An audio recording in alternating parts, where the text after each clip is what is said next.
Alright, so where are we going? Food festival. What festival? Food festival. International food festival.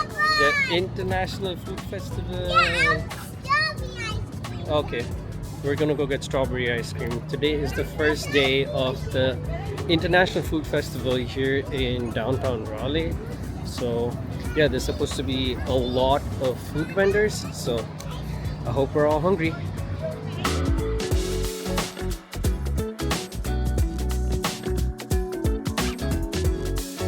Alright guys, welcome to the channel, voiceover Avi, and right off the bat I want to apologize.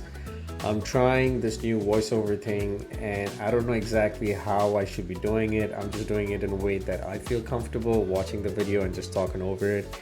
So any mistakes, any ramblings, forgive me. You know, I'm sorry, but I gotta do what I gotta do. Speaking of the event, it happened on June 1st in downtown Raleigh. And I should hopefully have this video up by June 3rd, so 2 days later. Again, this event was crowded. When I checked on Facebook, there was about 5,000 people who showed interest into coming into this event. And I'd have to say that number was probably crossed. Reason being, we went during the first half. We were there from like noonish to like 3 p.m. Weather wasn't our best friend. It was a little hot, so eating a lot of the spicy food or the hot food wasn't the best options during that time. But still, there was a really good crowd during that time, and I think as the day wore on, there was actually performances along with the amazing food that was there, so that would have added more to the ambience, and obviously the cooler weather definitely would have attracted a lot more crowd. We definitely had fun during the time that we were there. We preferred the place not being that crowded, especially with kids. I mean, these two had tons of fun. I mean, we were a little concerned that with the place being crowded, and it's just being food, no toys or anything to entertain the kids. These kids had a blast. Tons of options to choose from. You had your local stuff like the tacos, the ice creams. You had jerk chicken and goat curries. You had Asian food ranging from Japanese to Chinese to Korean.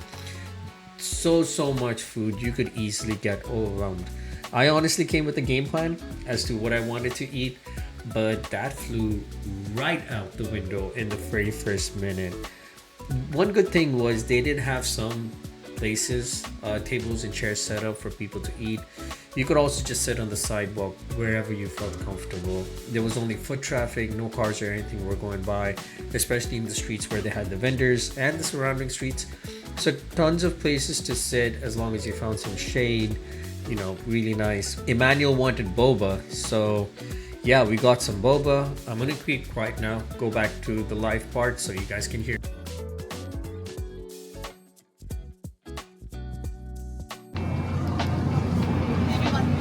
Alright, what did we get? Boba. We got a strawberry fruity for this guy with tapioca, and we also got what was the other one? A brown sugar boba with tapioca. Both of them came up to $15 plus the option of tips. So yeah, they give you a number, you wait for it, and let's see how it tastes. Emmanuel, Yeah. how's your boba? Good. It's good? Alright. So there's little places where you can actually sit and eat in the shade, but while Yana has a lemonade, which was really expensive, it was like $10 for some lemonade with strawberries and cherries, but it's expected. Everything is kind of a little bit more expensive than you would find in the shop, but yeah, Manuel and I were just walking around a little bit more to see what places are there over here. Alright, and back to voiceover Avi. Now I sped this part of the video a little bit because it was a little long. So it's gonna be a little fast, but we're just gonna cover most of the places that were there on the other end of the street. There were a couple of farm to table places that, you know, was really good food. There were also lemonades. I know there was Gussie's place. Now this one is a little special to us because whenever we used to live in Morrisville, and any event happened at the Morrisville Community Park, Gussies would show up. So we would always get Gussies. So seeing them here really brought back some nostalgia. And again, tons of options. Barbecue, you wanted bao buns. There was also a place, Mediterranean place, Middle Eastern place, that I have to say had the Palestinian flag flowing. And I was so happy and my heart was so warmed to see support for Palestine, and people being proud of being Palestinian and showcasing their heritage. Emmanuel was also very interested with this concept called pizza cone. So I was like, hey, this is like ice cream cone, but it's pizza, it's savory, it's not a dessert. Korean style hot dog, one of our favorites. We try it in a place called H Mart, which is close to our house.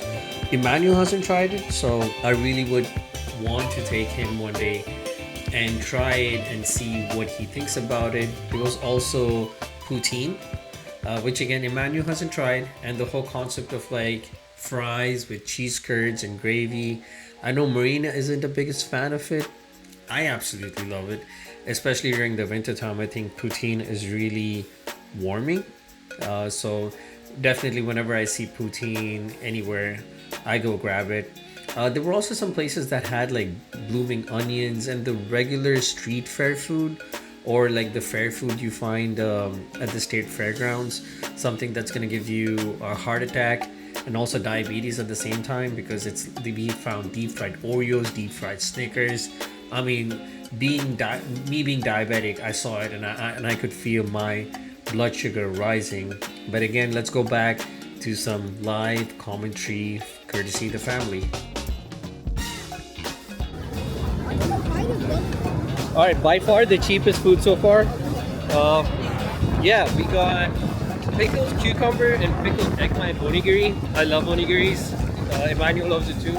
Surprising they don't have like meat flavors, but yeah, let's try. All right, we're about to try the onigiri. Okay, can I take a bite? Yes, try. That's the cucumber one. Yeah, I like cucumber. Wait. Diana. Okay, taste test. Taste test? Oh, look at this boy. Taste test. Taste test. I think I can hold it on the TV.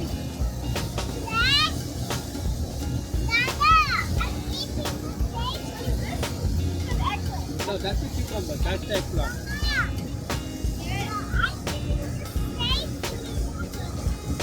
Is it good? Alright, both of them are really nice. Again, just $6 for two, which I don't think is bad. Given how expensive everything else is over here, I think that's a steal. But yeah, we're gonna finish this, see what else. There's Sister Lou's, which is a famous dumpling place that we used to have back in Morrisville. They sold the shop and I think they're doing like a ghost kitchen now. So it's really nice to see them here. Definitely gonna try that. But yeah, I think this is the first time we're trying an onigiri that doesn't have like tuna or like beef bulgogi. Yeah. I mean, it's a smaller size from like the traditional onigiris that we get. But again, I'm a big fan of onigiris. This boy too. So yeah, we're gonna eat and then continue. So this was the last place that we tried. We got some beef tacos for Emmanuel. We got some al pastor for Marina. Absolutely delicious. Sadly, they didn't have the hamburguesa, which I was craving for. But that's it for voiceover Avi. Back to yours truly. And that's it. That was the end of the video. I'm sorry, I was trying to make like a proper outro for the video, but it was getting hot. The kids were getting tired and we had so many boxes. I also for some reason thought that this was a multi-day event. It was later that Marina pointed out that it was just a one-day event, like June 1st was the only day that it was being held. Because I kept thinking in my head, like, you know what, we'll come back tomorrow, just Marina and I, and enjoy it further, like eat more. But yeah, I was totally disappointed when I heard that it was just a one-day thing.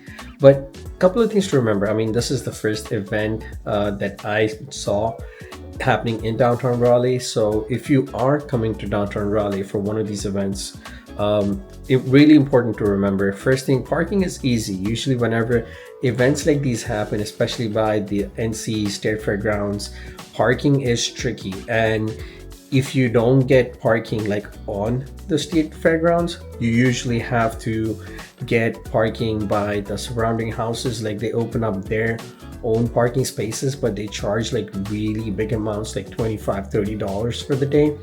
We actually found parking right next to the event, like underground, and we paid $10 for the entire day, which is a steal because the event, if I remember it right, runs from 11 in the morning to 8 p.m. at night. So for 9 hours, $10 parking is an absolute steal. Second thing to remember is, which I appreciate from the event organizers, is that they did not allow plastic bags.